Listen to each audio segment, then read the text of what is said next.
Good morning, everyone. Happy Thursday, March 31st. You are listening to the Daily Drop-In Morning Show, where the Teach Better team is live every single morning, Monday through Friday at 7 a.m. Eastern. We are so excited to be here, kicking off our Thursday, streaming on Facebook, YouTube, Twitter, Twitch, and LinkedIn. And a special shout out to those of you who are listening on Teach Better Talk podcast. Really appreciate you listening, even though it's after the fact. We have a lot in store for you today. We have a new guest. I'm sure many of you are familiar with her. And of course, we have our good news article, celebration, and diving into further our theme for this week. So please go fill up your coffee. Let's get started all together, and we'll be right back.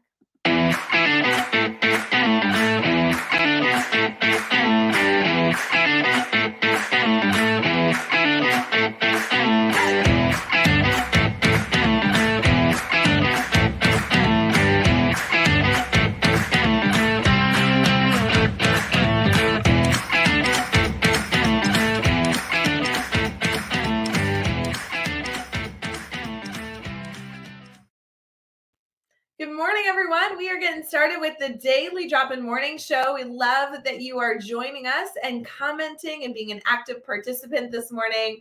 We have Rachelle with us. How are you doing this morning? Oh my gosh, I was like almost on mute. I'm very quiet this morning, apparently. No, I'm great, Ray. Thanks so much for having me. And it's early for me. It's early for a lot of people, for you especially, but enjoy being here and the opportunity, and love checking out who you have and what you talk about each day on the Daily Drop-In. So thank you. No, we really appreciate you being here as well. I know a lot of educators are connected with you, love learning from you. I cannot wait to introduce you to more of our Teach Better community, even though I know so many of them will be familiar with the work that you're doing. Will you start us off with like quick introduction if this is our first time connecting with you? Yeah, so let's see, the quick introduction. So I'm Rachelle Dene Poth, and I do a lot of things in education because I love learning. So I'm a full-time teacher, full-time consultant, and author and attorney, and I teach pretty close to Pittsburgh, where I've been teaching for a really long time. Hey, good morning, Laura. And I currently teach Spanish and a course to 8th graders on STEAM, emerging technology, but I've also taught French, which was my original major, and then it's kind of transitioned over the years. So that, I think, is it in a nutshell.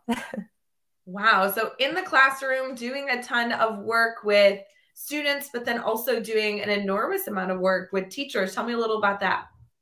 Yeah. So, I've always, even as a kid, I would go to school and I'd come home and I play school. I don't know if anybody else did that or not, but I was the teacher and the student at home, or sometimes my grandma would be my student or would be the teacher telling me to do my own real homework, not just the made up stuff. But I don't know, I never saw myself going into education, but I just always liked, whenever I would learn something, to share that with others, or if I could learn something and explain it or make it easier for other people. So I think that's where like my drive comes from for what I do and why I've stayed in education longer than what I anticipated originally.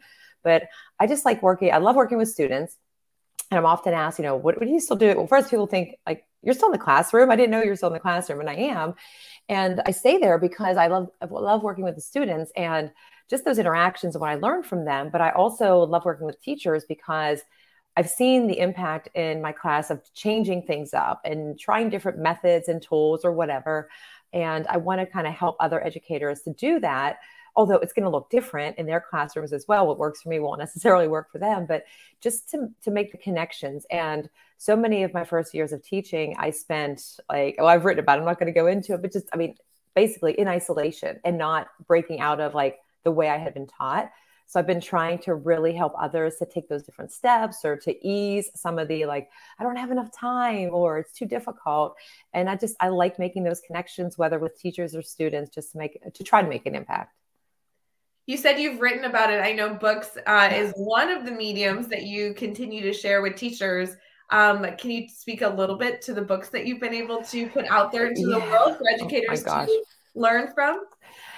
Yeah, I mean, if you would have told me, I guess 3.5 or so, 4 years ago now, yeah, you're going to write these books, and I'd be like, no, definitely not going to happen. But, I've written a variety of books, and in a lot of them, I've shared stories of students. My first book, I had actually 2 students who at the time were juniors, both wrote and contributed a chapter into that one and then several other ones.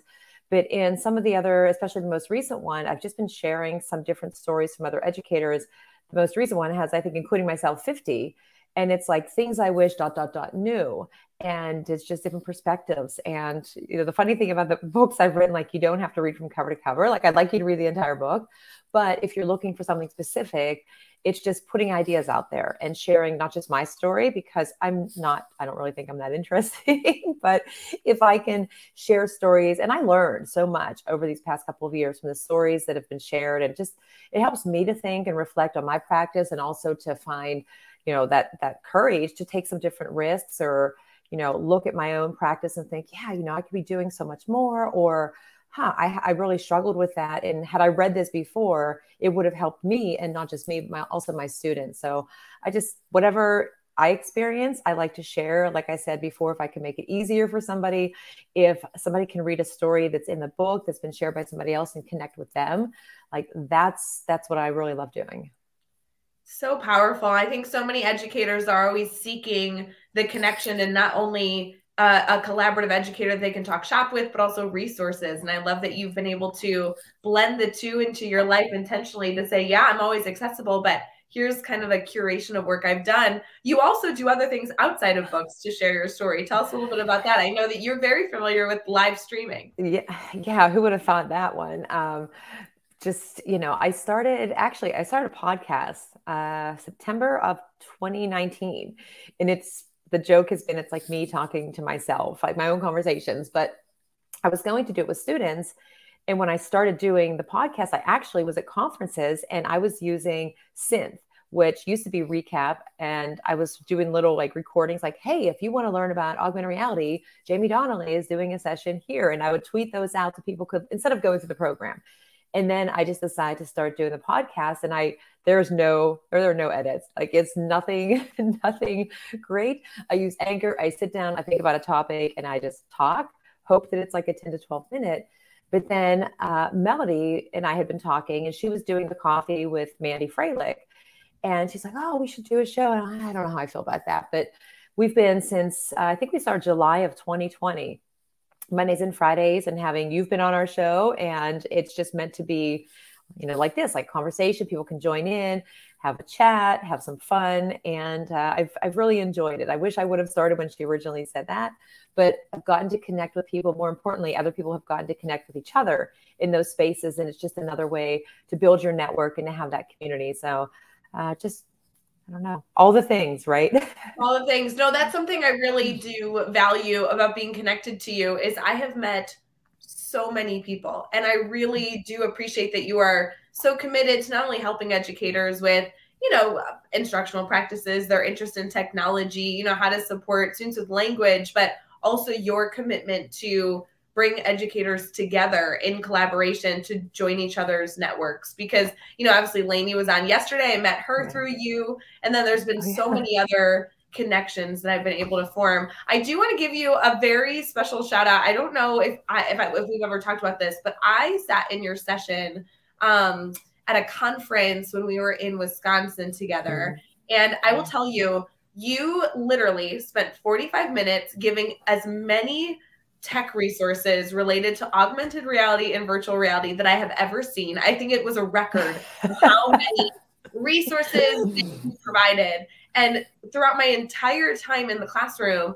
I was incorporating those resources. And everyone I spoke to was always so flabbergasted about how many different augmented reality or virtual reality tools I had in my toolbox. And it was often one 45-minute session with you. I had like in abundance, and used them so frequently in my middle school math classroom, which I think many people are like, you know, augmented reality in a math classroom, you know, so it was just so funny. I constantly singing your praises. Well, thank you. It's kind of scary though, because I think like all of the tools out there, probably people were like, oh, I'm so overwhelmed. There's so many things, but I always say, like, I would rather give you a bunch of ideas so you walk away and you can kind of sort through them, or if I can demo them. And I remember doing that session. That's such a great conference. You know, I think I went twice, but it was just such a nice experience in the sessions. But I think I had like goggles, night vision goggles on, and was kind of putting things in the background and so forth. And yeah, and augmented reality, I love talk. It's one of my favorite topics to talk about. So thank you for that.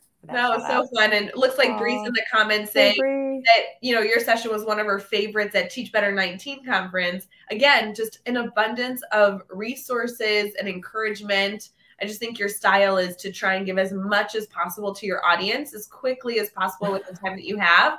And it is it's so something that I connected to. So I really appreciate that approach.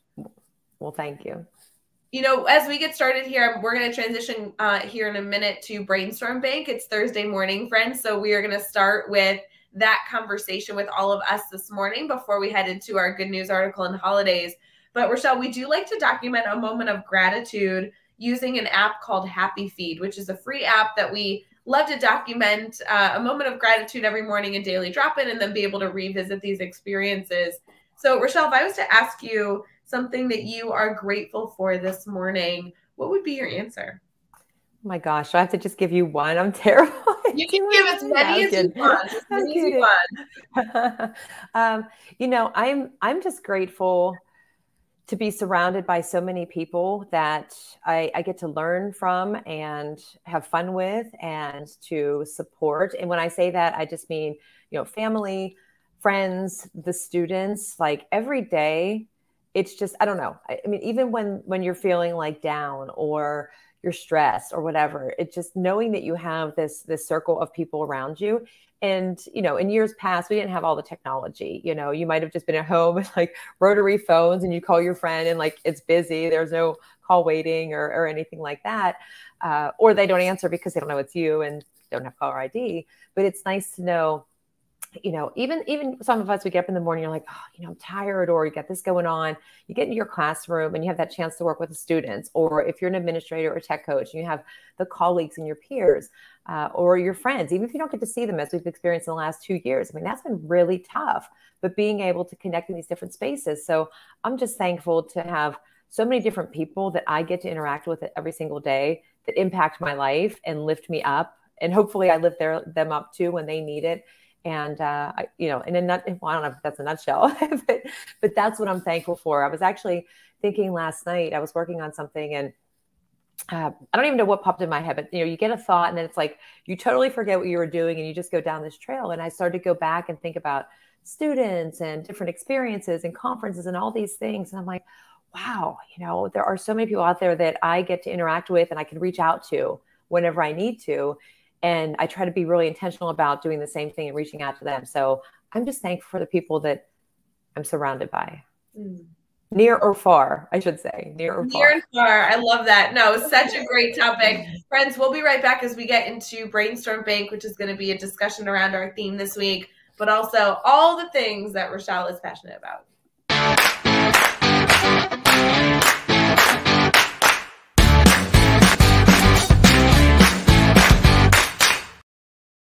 Good morning, everyone. Thank you for joining us for Daily Drop-In this morning. We are live every single morning here on the Daily Drop-In, Monday through Friday at 7 a.m. Eastern.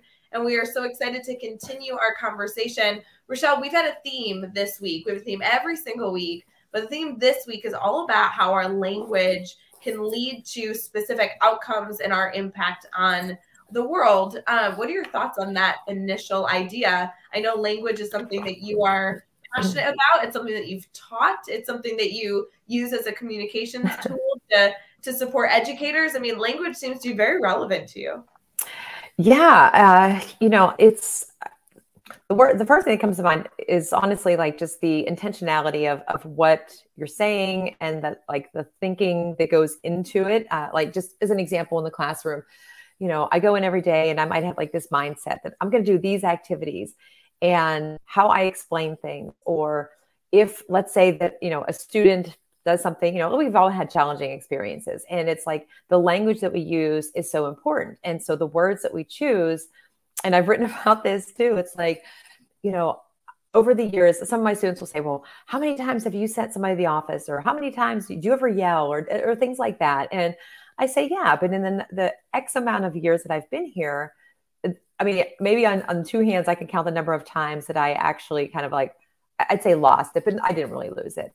but the conversations and the language that I chose in those experiences left me feeling a certain way. And then the impact of those didn't necessarily like resolve a situation or help to, improve a relationship or whatever was going on. And so I've tried to be really intentional in my classroom, with my friends, with whoever, with what I'm doing as a teacher, with what I'm writing, with interactions with friends, about like conveying my thoughts or whatever it is I'm writing about or talking about. Or if there is something happening in my classroom, thinking about how am I going to convey this message to somebody? And it might not even be necessarily like words. Like words, of course, are clear, but sometimes it's just, the mannerisms or the body language that conveys it, that will leave somebody feeling either like they need to be lifted up, or it's something that you need to address and kind of refocus attention or work through a challenging behavior or something like that. And years ago, I had a couple of years ago, I had an experience with a student that the behavior was kind of like up and down. We all have those where you're just like, you don't know what to expect on any given day. And I really just wasn't kind of working at it the way that I should have, because I didn't really know. I didn't have that experience before. A teacher prep for me, like long ago, was not the same as what it is today. So we didn't have these connections where you could reach out to your network. And when I thought back on that, I thought, gosh, I could have said like, let's talk about this, or, is there something going on, and had more of a conversation and chose different words to convey to this student that what they were doing was not necessarily like the best choice, or was not a welcome behavior, or whatever it is. And that's kind of a really long answer, but I just really think first before I speak or act, because I want to make sure that whatever, the words stick with you. I could think back to my own experience in school, where a teacher said something and like the words stung, and like they wanted me to do one thing, but then it had like this total opposite effect. And so thinking about, what are you hoping from somebody in your classroom, from a student in your classroom, or what do you hope a family member or a friend, like, what do you want them to do if you need some help? Like, how do you ask for that? So that you're clear and specific. And so words matter. And even in my classroom, students sometimes will say things and I'll say, I'll act like I'm a thesaurus, and I'll give them like substitute words and say, let's expand this a little bit. Or a different way to say this is, and I give an example, like modeling it a little bit. So I don't know, those are my initial kind of 59 cents worth of thoughts. Any strategies or like tactical action steps or suggestions that you might have, and how we, kind of can control our language a little bit? I don't know, but I'm open to something. No, I'm kidding. Yeah. I don't know, but I'm open to suggestions if anybody has any. Yeah, that reminds me, somebody had asked me a question one time about SEL like years ago, and like, what are you doing in your classroom? And I went, oh, well, what are you doing in your classroom? Because I wasn't as familiar with it then. And then it gave me that kind of comfort level. No, I think, sometimes like another example is there was a student that we were using Nearpod in my classroom, and for the first time, and I didn't, just because the students have the devices in their hands, like make the assumption that they know all the things. And so I started the lesson, and back, if anybody knows those sketch pads, I think sketch pads, right? You draw, you shake, erases it. Well, the kids were thinking same thing. Like, I got my phone, I'm going to write on it. Well, they wrote something, and it wasn't really that bad, but I had the board on because I was showing them the teacher side, and I hurried up and I shut it down. At the end of class, they came up and they said, okay, so when's my detention? And I said, well, why do you think you have detention? Well, because I always get detention. And I said, well, okay. And I was just kind of like, not really sure. I was like, just like I am now, I'm like, all right. And I said, well, I'd kind of rather just talk to you about it. And I, like, when the words came out of my mouth, I thought, what did I just say? And they looked at me confused, like, what do you mean talk? And I said, well, let's talk about what happened and why, and I explained, like, when you write this on here, it's on here. But I think that whenever you just like take time to think through, or, minimize it, or not initially react to something, because that's what I would do sometimes. I would see the behavior, like in that case, and not the student. And that's just a minor little thing, which was a great lesson for me. Like, don't have the smartboard on if the kids don't know how to use or whatever. So ever since then, I've been very good and very clear about, let me tell you that when you're using this, like front loading it a little bit, I guess, or anticipating sometimes, where you might, because you've been in education for a while, you might anticipate there might be an issue or a problem that arises. And so you get your mindset wrapped around like, okay, these might be some questions. And it could be not even in a classroom teacher role, but an administrator, a tech coach, anybody, whatever your role is, or not even in your education experience, your line of work that you're doing. If you have to have a conversation, have in your mind like talking points or just things that you want to focus on so that you stay clear on that. You don't just kind of go down this other path or direction and end up not even actually having the point conveyed that you wanted to have conveyed. No, I always hear that phrase like clear is kind, right? So that goal of knowing what you're striving to get towards, then trying to provide as much leeway as possible to get there successfully with the group that you're leading. I think that's so intuitive with the work that you're discussing is how can I communicate as effectively as possible so that, in the future I don't run into hurdles. Yeah. There will be hurdles, but I always say learning as I go, works in progress. And sometimes when you if it's a behavior, for example, when you just breathe, Laura Steinberg always says, just breathe for a moment and just think, just like sending an email, like something, you're angry, you're fired up about something, you might type it out, or like in my case, you voice the text, and then just take a minute to pause and think through it or read over it or process the thoughts before like they actually, and I say that to students too. I'm like, words matter. And you got to think first, like just breathe and then respond or then take action. I actually just like that. Breathe and then whatever comes next is fine, but breathe first. Yeah. That's okay. Yeah, definitely. Rachelle, you have so many different pieces of insight that you've been able to share with educators, whether it be related to tech or SEL or language or storytelling or making connections for educators. There's so many different passion spaces you have. If you had like a soapbox moment, like if you wanted, if people were tuning in right now and they were like, all right, this is the major takeaway of this morning's conversation. If I take away nothing else, what's your message that you are striving to share with educators these days that you want to make sure every educator considers? I might be able to answer this one with one word. I know it's a shocker.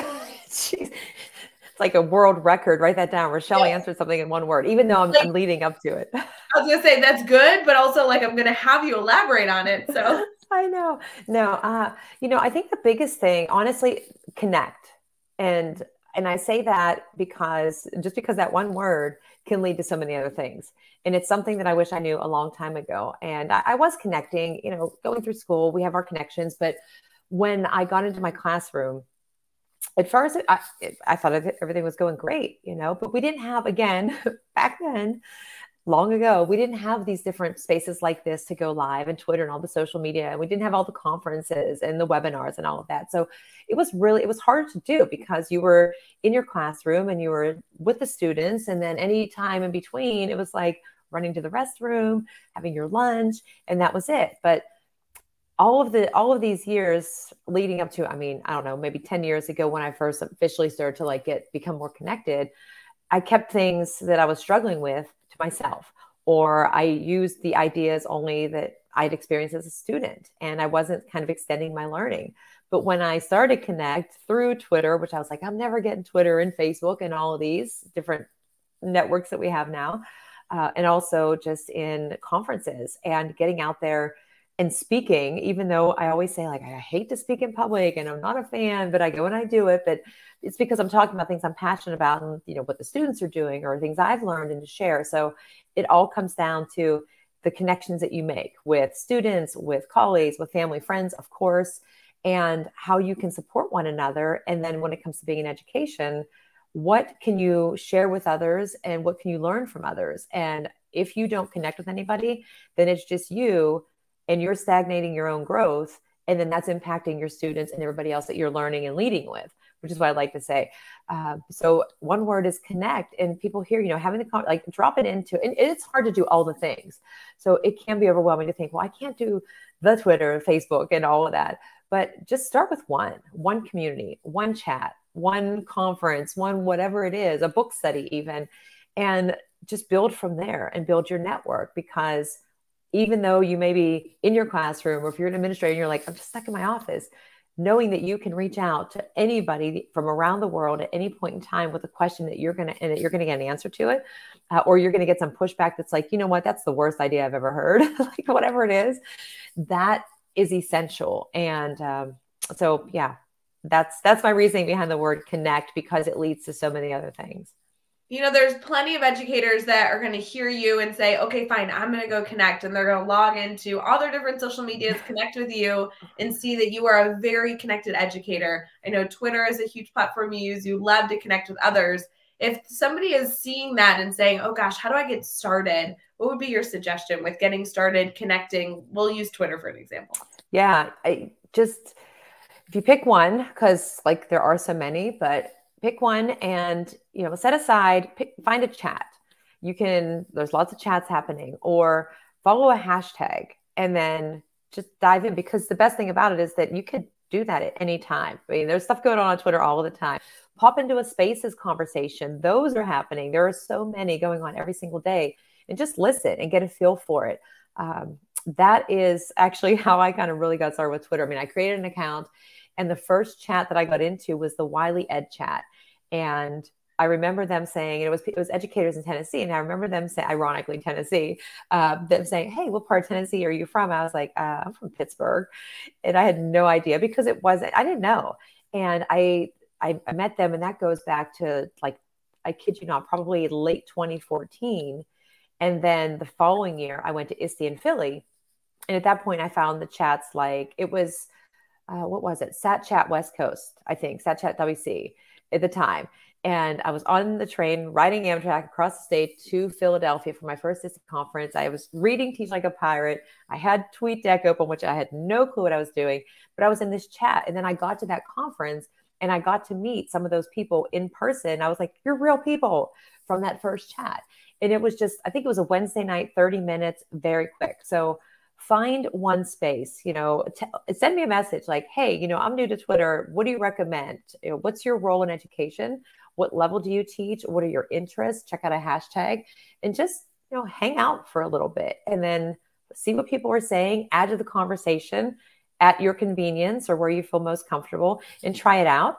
And you may decide like, I don't really know about this Twitter thing. That's okay, because you can go to Facebook or LinkedIn and you can find different communities and engage there as well.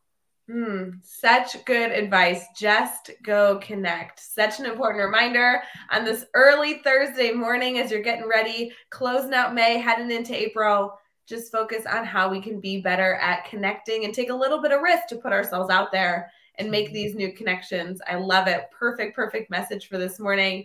Rachelle, we're going to transition here into our conversation around good news and a good news article. So are you ready to celebrate with us this morning? Absolutely. All right, we'll be right back.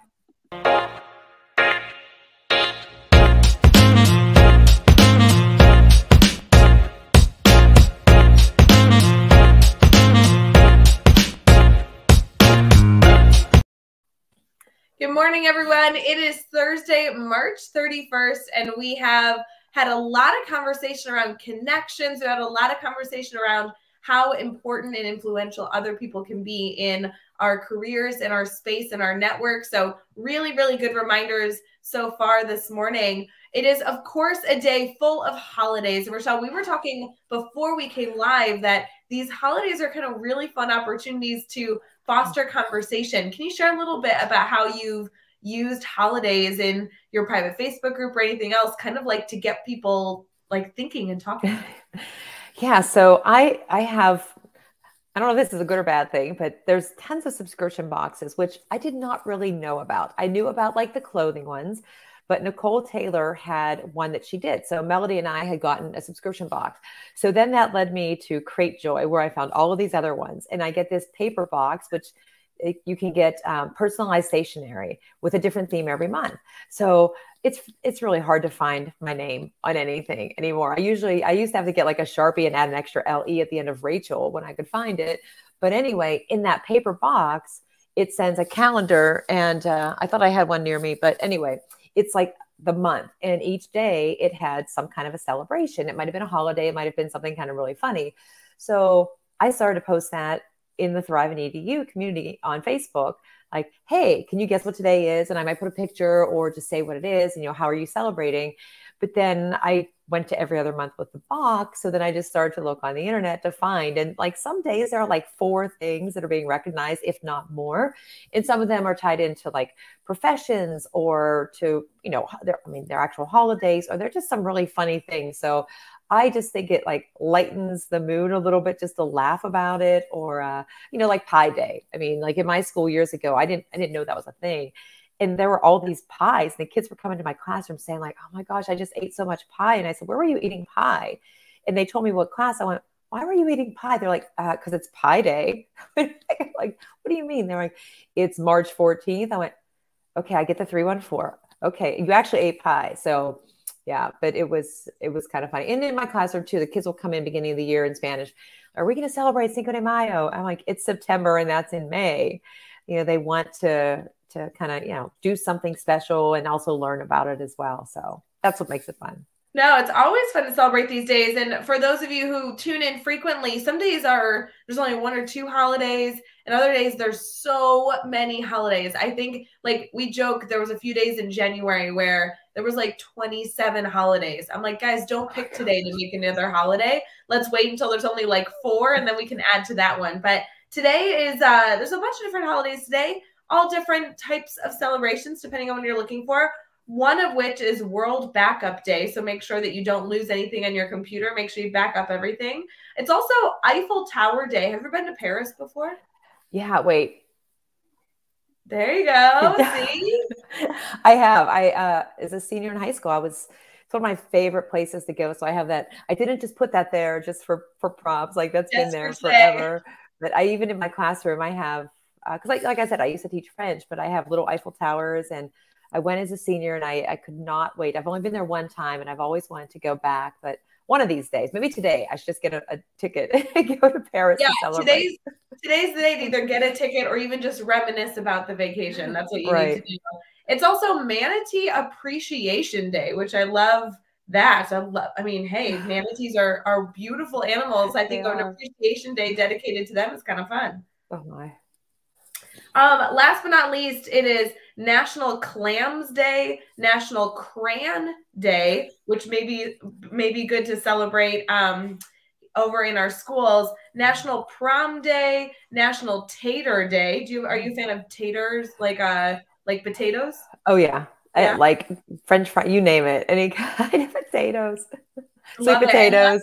Yeah, anything like potato I think is good. French fries, tater tots, I'm good with all that. And then last but not least, it's Transgender Day of Visibility. So lots of different avenues here to find things to celebrate, to find an excuse to eat something special, to find an excuse to bring up something with students and have conversation. I mean, I think there's going to be so many different options to continue to foster a relationship.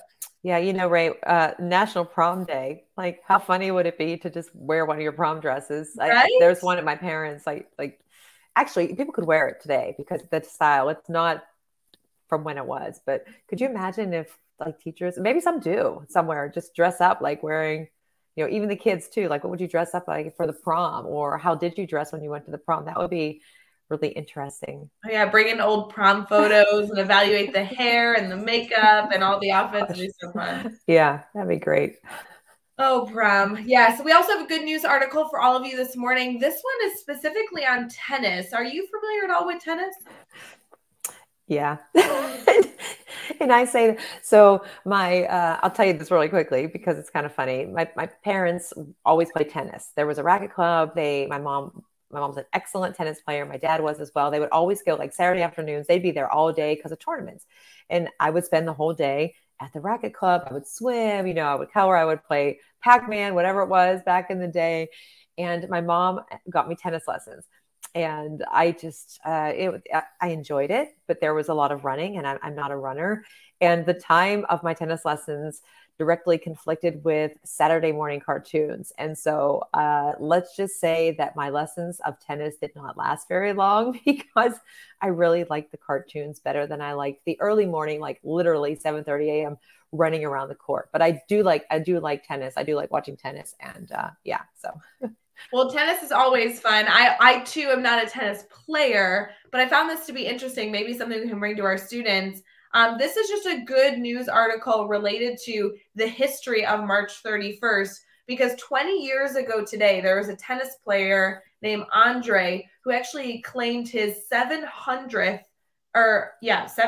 career match victory in the Miami Open. And so with this, if you go back 20 years ago, he played over 700 matches and won, which was a huge accomplishment. So this was just something interesting I thought would be an opportunity to bring this to students, talk about athleticism, talk about career success, be able to talk about some sports and talk shop. But there's so much history on what type of matches he's played and how he was able to work towards this big career milestone. But definitely a lot to celebrate there. And tennis is a fun sport to be able to bring into the classroom. Yeah. And Andre Agassi, right? Yes. Great, phenomenal player. So I remember my mom would be watching. My mom, she loves to watch tennis too. So yeah, see, and this would be a great conversation. Good stories of your background to be able to talk with students about and hear about other sports that have these, big milestones that you're able to dive into. Yeah, definitely agree. I love talking sports with the students, just especially because it's another way to connect with what they're doing and what their interests are. And in Spanish, we're learning about that right now too. So it's all good. It's a great day for this. It's so good. Yeah, I love bringing sports into the classroom and continue to make those connections. Rachelle, I do want to make sure our community gets to stay connected to you. So would you mind giving us some information on how we can not only connect with you on social media, but continue to consume all the incredible content that you put out there for educators to learn from? Well, I have to say that unlike Lainey, Lainey's is easy to remember. Mine is a little bit different, but it's my Twitter handle is RDENE915, which is actually my first initial, my middle name, Dene, and my birth date, because when I created my original email account back with AOL, I followed the suit of what my parents did. So I've kept that. So Twitter, Instagram, my Gmail, if you want to send me an email, just add the Gmail. And my blog site is just put the www, I can't even say it, W3, W to the third power.com around it. And I'm on LinkedIn too. But, I would love to connect with anybody. Send me a message, ask a question, share some resources. I just love to learn. Love it. No, it's so important. Please go add Rachelle to your professional learning network. She's been a part of the Teach Better community for a long time. I'm going to keep my fingers crossed that we hopefully get to see you at the Teach Better 2022 conference, because I know so many educators value learning from you, and you would just be such a wonderful addition to all the networking and fun that we're going to have at that event. So I really do appreciate you waking up bright and early on a busy school morning to spend time with us, but thrilled that our community gets to connect with all your stories and all the insight that you're able to share. I really appreciate it. Yeah, well, thank you. And the Teach Better conference, I'm definitely hoping to get there, because there are some friends that I have not yet met in person that live in Ohio. So I'm hoping to get there, because it was such a great experience the last time that I was there, getting to see everybody and meet, face to face first time. And I met Bree there and many others, Josh Stamper, and some other members of your Teach Better team. So it was great. So I recommend, if you can get there, that you should go, because it's an awesome experience. So fun. For those of you who are interested in submitting a proposal, don't forget those are open all this month as we conclude March, and also next month. So you can share your story and present alongside all these other incredible educators that will be sharing their story that incredible October weekend that we'll be working up to. Rachelle, thank you again for all that you were able to share with us, and I really appreciate you. I hope that you'll come back on the show and continue to share insight with our network. Yeah, well, thank you for this. And I'm going to say right back to you, because you need to come back on our show and have a chat too. So we'll have to set that up and then invite other people. And thanks to everybody who's been joining in. Look at the comments. It's great to see everybody joining in this morning. And Holly said that she got a Crate Joy subscription. Yes, can be dangerous. But thank you, Ray, for this, and for everybody who's joined in. And I look forward to connecting. As we conclude March, please enjoy your last few sips of coffee, getting into a fabulous day ahead. And of course, reach out in case you need anything. We're always here to support you, or at least connect you with somebody who can. So thank you for tuning in, and we really appreciate you. Have a wonderful rest of your Thursday, friends.